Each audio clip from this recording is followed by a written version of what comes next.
Dears, എല്ലാവർക്കും ദിജോസ് വേൾഡിൻ്റെ പുതിയൊരു വീഡിയോയിലേക്ക് സ്വാഗതം. ഏറ്റവും എളുപ്പത്തിൽ പ്രഗ്നൻ്റ് ആകാനായിട്ട് ആഗ്രഹിക്കുന്നവരാണ് നമ്മളെല്ലാവരും തന്നെ. ഈ മാസം തന്നെ പ്രഗ്നൻ്റ് ആകാനായിട്ട് എല്ലാവരും പ്രാർത്ഥിക്കണമെന്ന് റിക്വസ്റ്റ് ചെയ്യുന്ന ഒരുപാട് കമൻസ് നമ്മുടെ ഒരുപാട് വീഡിയോസിൻ്റെ താഴെ നമുക്ക് കാണാനായിട്ട് സാധിക്കും. ഏറ്റവും എളുപ്പത്തിൽ പ്രഗ്നൻ്റ് ആകണമെങ്കിൽ അതിൽ നമ്മളൊരു കാര്യം ചിന്തിക്കണം. നമ്മൾ അതിന് വേണ്ടിയിട്ട് എന്തൊക്കെ പ്രിപ്പറേഷൻസ് ആണ് എടുക്കുന്നത് എന്നതിനെ പറ്റിയിട്ട്. ഒരുപാട് ആളുകൾക്കും ഇപ്പോഴും അറിയില്ല എന്തൊക്കെ പ്രിപ്പറേഷനാണ് ഞാൻ എൻ്റെ ഭാഗത്തു നിന്ന് ചെയ്ത് കൊടുക്കേണ്ടതെന്ന്. അവർ ചെയ്യുന്ന സമയത്ത് അവർ എക്സസൈസ് ചെയ്യുന്നവരുണ്ട്, ഫുഡ് നല്ലതുപോലെ കഴിക്കുന്നവരുണ്ട്, പുറത്തുനിന്നുള്ള ഭക്ഷണം കംപ്ലീറ്റ് ആയിട്ട് അവോയ്ഡ് ചെയ്യുന്നവരുണ്ട്. എന്നിട്ടും അവർക്ക് പ്രഗ്നൻസി ആകുന്നില്ല. ഡോക്ടർ തരുന്ന മെഡിക്കേഷൻസ് ഒക്കെ കഴിക്കുന്നുണ്ട്, ചെക്കപ്പിനൊക്കെ കൃത്യമായിട്ട് പോകുന്നുണ്ട്, ഫോളിക്കുലർ സ്റ്റഡി അറ്റൻഡ് ചെയ്യുന്നുണ്ട്, പക്ഷേ പ്രഗ്നൻസി പോസിബിൾ ആവുന്നില്ല. അങ്ങനെയുള്ളവർക്ക് ഏറ്റവും എളുപ്പത്തിൽ ഫോളോ ചെയ്യാൻ കഴിയുന്ന എല്ലാ കാര്യങ്ങളും ഉൾപ്പെടുത്തിക്കൊണ്ടുള്ളതാണ് ഇന്നത്തെ വീഡിയോ കേട്ടോ. ഒരു 8 ടോപ്പിക്സ് നമ്മൾ ഈ വീഡിയോസിൽ കവർ ചെയ്യുന്നുണ്ട്. നിങ്ങളത് കൃത്യമായിട്ട് കാണാനായിട്ടും നിങ്ങളത് ചെയ്യുന്നില്ല എങ്കിൽ, അതിലേതെങ്കിലും ഒന്ന് നിങ്ങൾ ചെയ്യുന്നില്ലെങ്കിൽ അത് നിങ്ങൾ ചെയ്യാനായിട്ടും ശ്രദ്ധിക്കുക കേട്ടോ. എളുപ്പത്തിൽ പ്രഗ്നൻ്റ് ആകാൻ ഏറ്റവും എളുപ്പമുള്ള മാജിക്കലായിട്ടുള്ള ആ 8 ടിപ്സ്. അപ്പോൾ നമുക്ക് സ്റ്റാർട്ട് ചെയ്താലോ. ഏറ്റവും ആദ്യത്തേതെന്ന് പറയുന്നത്, നിങ്ങളും നിങ്ങളുടെ ഹസ്ബൻഡും തമ്മിൽ ക്വാളിറ്റി ടൈം സ്പെൻഡ് ചെയ്യാനായിട്ട് ശ്രദ്ധിക്കുക. ഒരുപാട് പേര് ജോലിക്ക് പോകുന്നവരുണ്ട്. രാവിലെ ഒരു 8 മണി 9 മണിയാകുമ്പോൾ വീട്ടിൽ നിന്ന് ഇറങ്ങി പോയി കഴിഞ്ഞാൽ 6 മണി 6:30 7 8 9 ഇങ്ങനെയൊക്കെ വീട്ടിലോട്ട് തിരിച്ചു കയറുന്ന ആളുകളുണ്ട്. ഇങ്ങനെയുള്ള ആളുകൾക്ക് പരസ്പരം ക്വാളിറ്റി ടൈം സ്പെൻഡ് ചെയ്യാനായിട്ട് സാധിക്കുന്നില്ല. അതോടൊപ്പം തന്നെ ഇപ്പോൾ ഭാര്യ വീട്ടിൽ നിൽക്കുന്ന ഒരാളാണെങ്കിലും ഹസ്ബൻഡ് ഇപ്പോൾ പുറത്ത് ജോലിക്ക് പോയിട്ട് തിരിച്ചു വരികയാണെങ്കിൽ തിരിച്ചു വന്നതിന് ശേഷം ചിലപ്പോൾ ഭാര്യയ്ക്ക് വീട്ടിൽ ഡിന്നറിന് എന്തെങ്കിലും പ്രിപ്പയർ ചെയ്യുന്നതായിട്ടുണ്ടാകും, അല്ലെങ്കിൽ വേറെ എന്തെങ്കിലും കാര്യങ്ങളുണ്ടാകും, മൂത്ത കുഞ്ഞിൻ്റെ കാര്യം നോക്കാനുണ്ടാകും, അല്ലെങ്കിൽ ഹസ്ബൻഡ് വന്നിട്ട് ഹസ്ബൻഡ് ചിലപ്പോൾ ഓഫീസിൽ എന്തെങ്കിലും ജോലികളുണ്ടാകും, അല്ലെങ്കിൽ ഫോൺ. അതാണല്ലോ ഏറ്റവും വലിയൊരു വില്ലനായിട്ട് പലരുടെ ഇടയിൽ നിൽക്കുന്നത്. ഇതൊക്കെ നമ്മൾ കൂടുതലായിട്ട് യൂസ് ചെയ്യുമ്പോഴേക്കും നമ്മൾ പാർട്ട്നേഴ്സ് തമ്മിലുള്ള ഒരു ക്വാളിറ്റി ടൈമിനെ അത് അഫക്റ്റ് ചെയ്യുന്നു. മെന്റലി നിങ്ങൾക്കുണ്ടാകുന്ന ഒരു ബോണ്ട് അവിടെ നഷ്ടമായി പോയി കഴിഞ്ഞാൽ പ്രഗ്നൻസി എന്ന് പറയുന്ന ഒരു കാര്യം ഒരുപാട് നമുക്ക് ദൂരത്തോട്ട് പോയിക്കൊണ്ടിരിക്കും. കാരണം നിങ്ങൾ രണ്ടുപേരും തമ്മിൽ നല്ലൊരു ബോണ്ട് അവിടെ ക്രിയേറ്റ് ചെയ്യുന്നുണ്ടെങ്കിൽ നിങ്ങൾ മെന്റലി ഭയങ്കര പ്ലഷർ അനുഭവിക്കാനായിട്ട് തുടങ്ങും. നിങ്ങൾ രണ്ടുപേരും ഭയങ്കര പ്ലഷർ അനുഭവിക്കാനായിട്ട് തുടങ്ങും. നേരെ മറിച്ച് ഇപ്പോൾ സൊസൈറ്റിയിൽ നിന്ന് ഒരുപാട് പ്രഷർ പ്രഗ്നന്റ് ആകാത്തൊരു സ്ത്രീക്ക് ഫേസ് ചെയ്യേണ്ടതായിട്ട് വരും. എന്തുകൊണ്ടാണ് പ്രഗ്നന്റ് ആകാത്തെ, നിനക്കാണോ അവനാണോ ബുദ്ധിമുട്ട്, അങ്ങനെയുള്ളൊരു ചോദ്യം എല്ലാവരുടെ മുമ്പിലും ഉണ്ടാകും. പക്ഷെ ഈ ഒരു ചോദ്യം ഒരാളും ഒരു സ്ത്രീയുടെ നേർക്ക് വിരൽ ചൂണ്ടുന്നതല്ലാതെ പുരുഷന്റെ നേർക്കോട്ട് ആരും ഇത് ചോദിച്ചുകൊണ്ട് ചെല്ലില്ല. ഇങ്ങനെ വരുമ്പോഴേക്കും ഒരുപാട് പ്രഷർ സ്ത്രീ അനുഭവിക്കേണ്ടതായിട്ട് വരുന്നു. ഈ സമയങ്ങളിൽ അത് ഓവർകം ചെയ്യണമെങ്കിൽ പുരുഷന്റെ ഒരു മെന്റൽ സപ്പോർട്ട് സ്ത്രീക്ക് കിട്ടണം. വിവാഹം കഴിഞ്ഞ സമയങ്ങളിലോ, അല്ലെങ്കിൽ വിവാഹം ഉറപ്പിച്ചിട്ടുള്ള സമയങ്ങളിലോ, അല്ലെങ്കിൽ പ്രേമിച്ച് നടക്കുന്ന സമയങ്ങളിലോ നിങ്ങൾ എങ്ങനെയാണോ ഓരോ കാര്യങ്ങളും ഷെയർ ചെയ്യാനായിട്ട് ശ്രമിച്ചത്, അത്തരത്തിൽ നിങ്ങൾ ഈ ഒരു സമയത്തും ഷെയർ ചെയ്യാനായിട്ട് ശ്രദ്ധിക്കുക. വെറും ഓവുലേഷൻ ഡേറ്റ് കാൽക്കുലേറ്റ് ചെയ്തിട്ട് നിങ്ങൾ മുൻപോട്ടേക്ക് പോയി കഴിഞ്ഞാൽ അത് ഒരുപാട് സ്ത്രീകളുടെ ആ ഒരു മൈൻഡിനെ ഫുള്ളായിട്ടൊന്ന് തകിടം മറിക്കാനായിട്ട് കാരണമാകുന്നു. അതുകൊണ്ട് മാക്സിമം നിങ്ങൾ ക്വാളിറ്റി ടൈം സ്പെൻഡ് ചെയ്യാനായിട്ട് ശ്രദ്ധിക്കുക. ഈവൻ നിങ്ങൾക്ക് ടൈം കിട്ടുന്നത് കിടക്കുന്ന നേരത്താണെങ്കിൽ തമ്മിൽ നല്ലതുപോലെ സംസാരിച്ച് അന്നത്തെ കാര്യമൊക്കെ ഷെയർ ചെയ്തിട്ട് പരസ്പരം രണ്ടുപേരും നല്ല സപ്പോർട്ട് കൊടുത്തിട്ട് നിങ്ങൾ കിടന്ന് ഉറങ്ങാനായിട്ട് ശ്രദ്ധിക്കുക കേട്ടോ. നിങ്ങൾക്ക് ഈ ഒരു പ്രശ്നം, നിങ്ങൾ ഇത്ര നാൾ വരെ ഈ ഒരു കാര്യം നിങ്ങൾ ഫോളോ ചെയ്തിട്ടില്ലെങ്കിൽ ഒരു മാസം നിങ്ങളൊന്ന് ഫോളോ ചെയ്ത് നോക്കൂ. 100% നിങ്ങൾക്ക് ആ ഒരു ചേഞ്ച് നിങ്ങളുടെ മൈൻഡിൽ തിരിച്ചറിയാനായിട്ട് സാധിക്കും. അതുപോലെ ഇപ്പോൾ ഹസ്ബൻഡ് രാവിലെ ജോലിക്ക് പോയി കഴിയുമ്പോഴേക്കും ഉച്ചയ്ക്ക് ലഞ്ച് കഴിച്ചോ എന്നുള്ളൊരു ചോദ്യം, വൈകുന്നേരം ചായ കുടിച്ചോ എന്നുള്ളൊരു ചോദ്യം, ചിലപ്പോൾ ജോലി തിരക്കുള്ളൊരു മനുഷ്യനായിരിക്കും, പക്ഷെ വിളിച്ചിട്ട് കുടിച്ചോ കഴിച്ചോ അങ്ങനെയുള്ള കാര്യങ്ങളൊക്കെ നമ്മൾ അന്വേഷിക്കുമ്പോഴേക്കും 3 ദിവസം നമ്മൾ വിളിച്ച് 4ാമത്തെ ദിവസം നമ്മളെ കോൾ കണ്ടില്ലെങ്കിൽ അവരിങ്ങോട്ട് വിളിക്കും. അങ്ങനെ നമ്മൾ മൈൻഡ് പരസ്പരം അങ്ങോട്ട് സെറ്റാക്കി എടുക്കാനായിട്ട് ശ്രദ്ധിക്കുക. നമ്മൾ ഈ ഒരു സമയത്ത് ഇതൊക്കെ ചെയ്യുന്നത് ആ ഒരു ട്രീറ്റ്മെന്റ് ചെയ്യുന്നതിൻ്റെയും അതുപോലെ നിങ്ങൾ നാച്ചുറലി ട്രൈ ചെയ്യുന്നതിൻ്റെയും എഫക്റ്റ് ഒരുപാട് കിട്ടാൻ വേണ്ടിയിട്ട് സഹായിക്കും കേട്ടോ. അപ്പോൾ ആ കാര്യം നിങ്ങൾ ശ്രദ്ധിക്കുക. രണ്ടാമത്തേത് ഫിസിക്കൽ കോണ്ടാക്ട് എന്ന് പറയുന്നൊരു കാര്യമാണ്. കഴിഞ്ഞ ദിവസം ഒരു വീഡിയോ ഞാൻ കണ്ടിട്ടുണ്ടായിരുന്നു. ഇങ്ങനെ ഫേസ്ബുക്കിൽ സ്ക്രോൾ ചെയ്ത് പോയപ്പോൾ കണ്ടൊരു വീഡിയോ ആണ്. ഓവുലേഷൻ ഡേറ്റ് ആണ്, ഈ മാസം ട്രൈ ചെയ്യാൻ പറ്റില്ല, എനിക്ക് നൈറ്റ് ഷിഫ്റ്റ് ആണ് എന്ന് പറയുന്ന ഒരു ഹസ്ബൻഡിന്റെ ഒരു ഫണ്ണി ആയിട്ടുള്ള ഒരു വീഡിയോ. പക്ഷേ നമുക്ക് എന്താന്ന് വെച്ച് കഴിഞ്ഞാൽ ഓവുലേഷൻ ടൈമിലോട്ട് മാത്രം ചുരുങ്ങി പോകരുത് നിങ്ങളുടെ ആ ഒരു ഇന്റിമസി എന്ന് പറയുന്നത്. ഓവുലേഷന് വേണ്ടിയിട്ട്, അല്ലെങ്കിൽ ഒരു കുട്ടി ഉണ്ടാകാൻ വേണ്ടിയിട്ട്, അല്ലെങ്കിൽ ഒരു കുട്ടിയെ ഉണ്ടാക്കാൻ വേണ്ടിയിട്ട് നിങ്ങൾ കോണ്ടാക്ട് ചെയ്ത് കഴിയുമ്പോഴേക്കും അതും നിങ്ങളുടെ രണ്ടുപേരുടെയും മൈൻഡ് സെറ്റിനെ അഫക്റ്റ് ചെയ്യും. പീരീഡ്സ് കഴിഞ്ഞതിന് ശേഷം എപ്പോൾ വേണമെങ്കിലും നിങ്ങൾക്ക് കോണ്ടാക്ട് ചെയ്യാവുന്നതാണ്. ആ കോണ്ടാക്ട് നിങ്ങൾ ചെയ്യേണ്ടത് ആ ഒരു കല്യാണം കഴിഞ്ഞതിൻ്റെ സ്റ്റാർട്ടിങ് ടൈമിൽ നിങ്ങൾ എത്രത്തോളം അതിനെ ആഗ്രഹിച്ചിരുന്നോ അല്ലെങ്കിൽ ഇഷ്ടപ്പെട്ടിരുന്നോ ആ രീതിക്ക് വേണം കോണ്ടാക്ട് ചെയ്യാൻ വേണ്ടിയിട്ട്. ഇതും നിങ്ങളുടെ മൈൻഡിൽ നല്ലതുപോലെ ഒരു പ്ലഷർ കൊണ്ടുവന്ന് എത്തിക്കാൻ വേണ്ടിയിട്ട് സഹായിക്കും. ആ സമയത്തെ കാര്യങ്ങൾ നിങ്ങൾ ആലോചിക്കാനായിട്ട് തുടങ്ങും. തുടങ്ങും. പരസ്പരം ഷെയർ ചെയ്ത ലവ് നിങ്ങൾ ആലോചിക്കാനായിട്ട് തുടങ്ങും. അങ്ങനെ വരുമ്പോഴേക്കും അതും നമ്മുടെ ആ ഒരു സ്ട്രെസ് റെഡ്യൂസ് ചെയ്യുന്നതിനും നിങ്ങൾ ഹാപ്പി ആയിട്ടിരിക്കുന്നതിനും വേണ്ടിയിട്ട് സഹായിക്കുന്നു. ഒരുപാട് പേര് നമ്മുടെ കമൻസിൽ വന്ന് പറയുന്നുണ്ട്, ചേച്ചി ഞാൻ ട്രീറ്റ്മെൻറ്റ് സ്റ്റോപ്പ് ചെയ്തു, അതുപോലെ വീഡിയോസ് കാണലും നിർത്തി, ഞാൻ ഇങ്ങനെയുള്ള കാര്യങ്ങളാണ് ഫോളോ ചെയ്തത്, എനിക്ക് അടുത്ത മാസം പ്രഗ്നൻസി കിട്ടി എന്ന് പറയുന്ന ഒരുപാട് പേരുണ്ട്. അങ്ങനെയുള്ളവരുടെ കമൻസ് കണ്ടു കഴിഞ്ഞാൽ നിങ്ങളൊന്ന് വായിച്ചു നോക്കുക. അവരും നമ്മളായിട്ടൊക്കെ ഷെയർ ചെയ്ത കാര്യം ഇതാണ്. അത് നിങ്ങൾ ചെയ്യാനായിട്ട് ശ്രദ്ധിക്കുക കേട്ടോ. വെറും ഓവുലേഷൻ ടൈമിലോട്ട് മാത്രം നിങ്ങളുടെ സ്നേഹബന്ധം ചുരുങ്ങി പോകാതിരിക്കുക. മാക്സിമം പരസ്പരം ലവും അഫെക്ഷനും ഒക്കെ ഷെയർ ചെയ്യാനായിട്ട് ശ്രദ്ധിക്കുക കേട്ടോ. മൂന്നാമത് ചെയ്യേണ്ട കാര്യം ഓവർ തിങ്കിങ് ആണ്. ഏറ്റവും കൂടുതൽ സ്ത്രീകൾ ചെയ്ത് വെക്കുന്ന ഒരു മിസ്റ്റേക്കാണ് ഓവർ തിങ്കിങ് എന്ന് പറയുന്നത്. ഈ മാസവും നെഗറ്റീവായി പോയി കഴിഞ്ഞാൽ ഹസ്ബൻഡിനോട് എന്ത് പറയും, ഫാമിലീസിനോട് എന്ത് പറയും, നാട്ടുകാരോട് എന്ത് പറയും, ഡോക്ടറോട് എന്ത് പറയും, പൈസ പോകുമല്ലോ, ഇങ്ങനെ ഒരുപാട് തിങ്കിങ് നമ്മുടെ മനസ്സിൽ എങ്ങനെ കടന്നു കൂടിക്കൊണ്ടിരിക്കും. ഓവുലേഷൻ കഴിഞ്ഞിട്ട് എനിക്ക് വോമിറ്റിംഗ് ടെൻഡൻസി വന്നില്ല, ഞാൻ പ്രഗ്നൻ്റ് അല്ല, എനിക്ക് ഡിസ്ചാർജ് ഉണ്ടായില്ല, ഞാൻ പ്രഗ്നൻ്റ് അല്ല, അല്ലെങ്കിൽ എനിക്ക് പീരീഡ്സ് വരാൻ പോകുന്നത് പോലെ വേദന വരുന്നു, ഞാൻ പ്രഗ്നൻ്റ് അല്ല. അപ്പം നിങ്ങൾ എന്തിനാ പ്രതീക്ഷിക്കുന്നത്? പീരീഡ്സിനെയാണോ പ്രഗ്നൻസിയാണോ? നിങ്ങൾ പ്രഗ്നൻ്റ് അല്ല എന്ന് നിങ്ങൾ തന്നെ മനസ്സിലിങ്ങനെ ചിന്തിച്ചുകൊണ്ടിരിക്കുമ്പോഴേക്കും നിങ്ങൾ പ്രതീക്ഷിക്കുന്നത് പീരീഡ്സിനെ.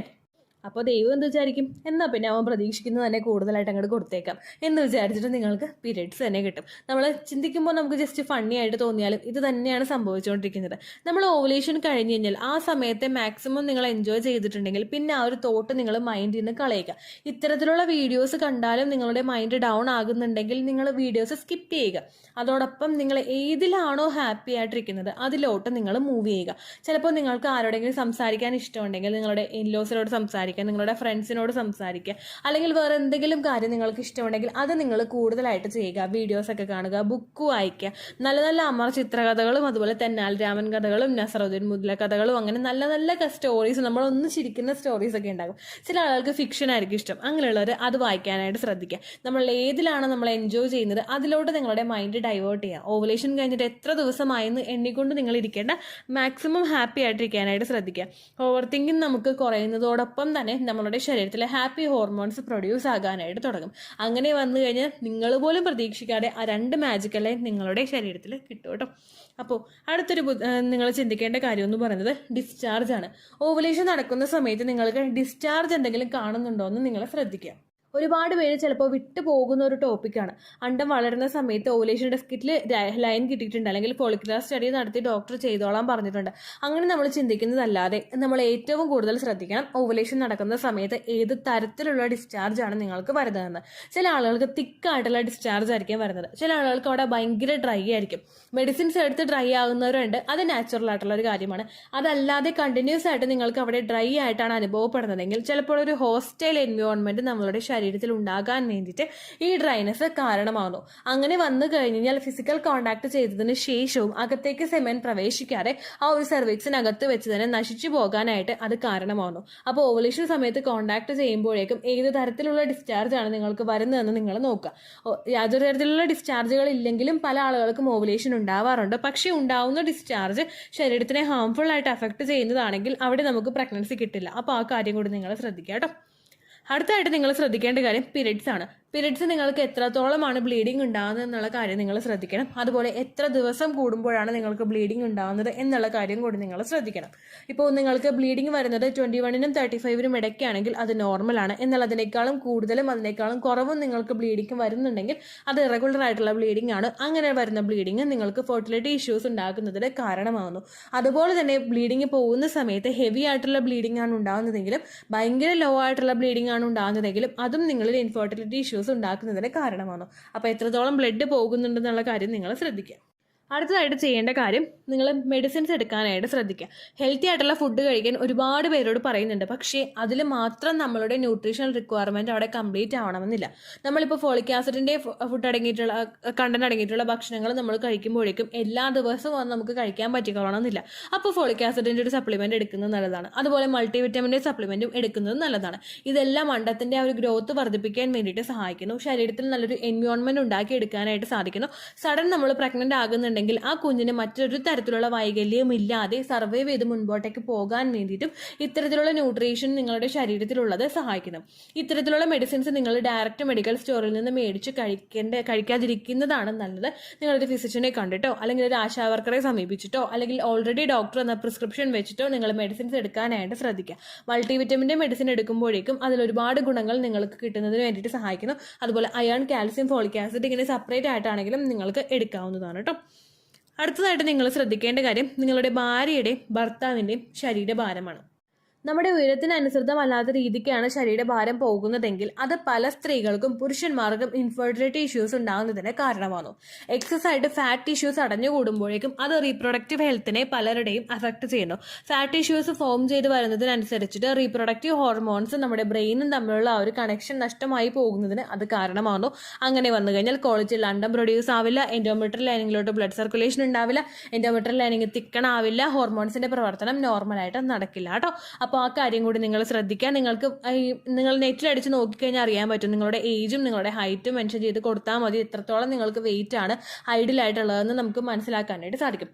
നിങ്ങളുടെ മാത്രമല്ല ഹസ്ബൻഡിൻ്റെയും കൂടി വെയിറ്റ് നിങ്ങൾ മോണിറ്റർ ചെയ്യുന്നത് നല്ലതാണ്. കാരണം അതല്ലെങ്കിൽ സെമൻ്റെ ക്വാളിറ്റി കുറയുന്നതിനും അത് കാരണമാവും കേട്ടോ. Last but not the least, semen checkup കൃത്യമായിട്ട് നടത്തുക. ഒരുപാട് ആളുകൾ പറയുന്നുണ്ട്, ചേച്ചി ഒരുപാട് ട്രീറ്റ്മെൻറ്റ് ഞാൻ ചെയ്തു പക്ഷേ പ്രഗ്നൻ്റ് ആകുന്നില്ല. നമ്മൾ തിരിച്ച് അവരോട് ഹസ്ബൻഡ് നോക്കിയോ എന്ന് ചോദിച്ചു കഴിഞ്ഞാൽ ഇല്ല ചേച്ചി നോക്കിയില്ല, അങ്ങനെ പറഞ്ഞിട്ട് കാര്യമില്ല. സ്ത്രീയുടെയും ഒപ്പം പുരുഷൻ്റെയും കൂടി നോക്കണം. കാരണം ആ ഒരു ബീജം ക്വാളിറ്റി ആയിട്ട് ശരീരത്തിലോട്ട് കയറിയാൽ മാത്രമേ നമുക്ക് അവിടെ പ്രഗ്നൻസി പോസിബിൾ ആവുകയുള്ളൂ. സ്ത്രീയുടെയും പുരുഷൻ്റെയും ഫാക്ടർ രണ്ടും ഒരുമിച്ച് അവിടെ നിൽക്കണം. പ്രഗ്നൻസി ആവുന്നത് നമ്മുടെ ശരീരത്തിലാണ്, അത് ശരിയാണ്. പക്ഷേ അത് പോസിബിൾ ആവണമെങ്കിൽ ആ ഒരു സെമനും അത്രത്തോളം തന്നെ ക്വാളിറ്റി ഉണ്ടാകണം.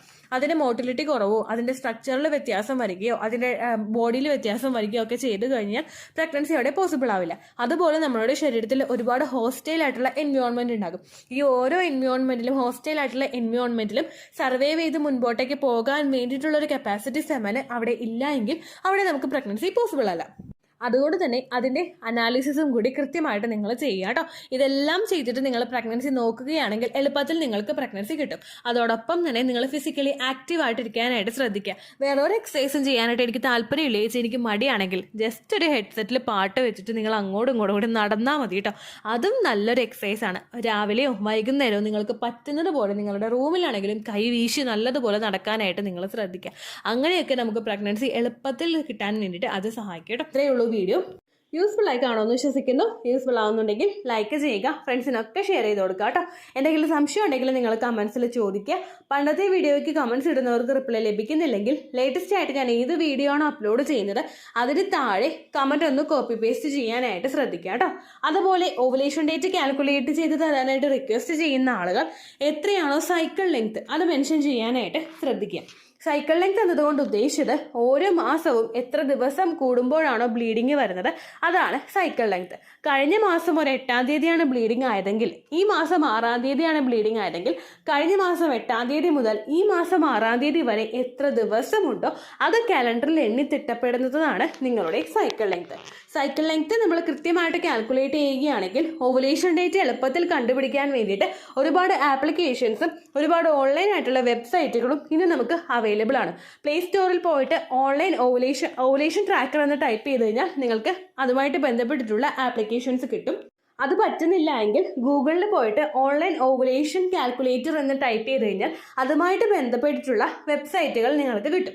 അതിൽ നിങ്ങളുടെ ലാസ്റ്റ് മന്തിലെ മെൻസ്ട്രേഷൻ്റെ ഡേറ്റും ഒപ്പം ഞാൻ ഈ പറഞ്ഞ രീതിക്ക് നിങ്ങൾ കാൽക്കുലേറ്റ് ചെയ്യുന്ന സൈക്കിൾ ലെങ്ത്തും എൻ്റർ ചെയ്ത് കൊടുക്കുകയാണെങ്കിൽ നിങ്ങൾക്ക് കൃത്യമായിട്ട് ഓവുലേഷൻ ഡേറ്റ് കണ്ടുപിടിക്കാനായിട്ട് സാധിക്കും. ഫെർട്ടൈൽ ടൈം പീരീഡും നിങ്ങൾക്ക് കിട്ടും. അതായത് എത്ര ദിവസം മുതൽ കോൺടാക്ട് ചെയ്ത് തുടങ്ങിക്കഴിഞ്ഞാൽ നിങ്ങൾ പ്രഗ്നൻ്റ് ആകും എന്നുള്ളൊരു ഡേറ്റും നിങ്ങൾക്ക് പ്രോപ്പറായിട്ട് കിട്ടും കേട്ടോ. ഇത് കാൽക്കുലേറ്റ് ചെയ്യുന്ന സമയത്ത് സൈക്കിൾ ലെങ്ത് കാൽക്കുലേറ്റ് ചെയ്യുന്ന സമയത്ത് നിങ്ങളുടെ ആ ഒരു കലണ്ടറിൽ നോക്കി തന്നെ നിങ്ങൾ കാൽക്കുലേറ്റ് ചെയ്യുക. പല മാസങ്ങളിലും 30-31 ദിവസമുണ്ട്, അതുകൊണ്ടാണ് അങ്ങനെ പറഞ്ഞത്. ഒപ്പം നിങ്ങൾക്ക് ബ്ലീഡിങ് തുടങ്ങിയ ദിവസത്തിന് വേണം നിങ്ങൾ ഡേ 1 ആയിട്ട് എടുക്കാൻ വേണ്ടിയിട്ട്. സ്പോട്ടിങ് തുടങ്ങിയ ദിവസത്തിനെ, അതായത് ചെറുതായിട്ട് ഡിസ്ചാർജ് പോയി തുടങ്ങിയ ദിവസത്തിനെ നിങ്ങൾ കൺസിഡർ ചെയ്യേണ്ട ആവശ്യം ഇല്ല കേട്ടോ. അപ്പോൾ ഇത്രയേ ഉള്ളൂ വീഡിയോ. അടുത്തൊരു വീഡിയോ ആയിട്ട് നമുക്ക് വീണ്ടും കാണാം. ബൈ.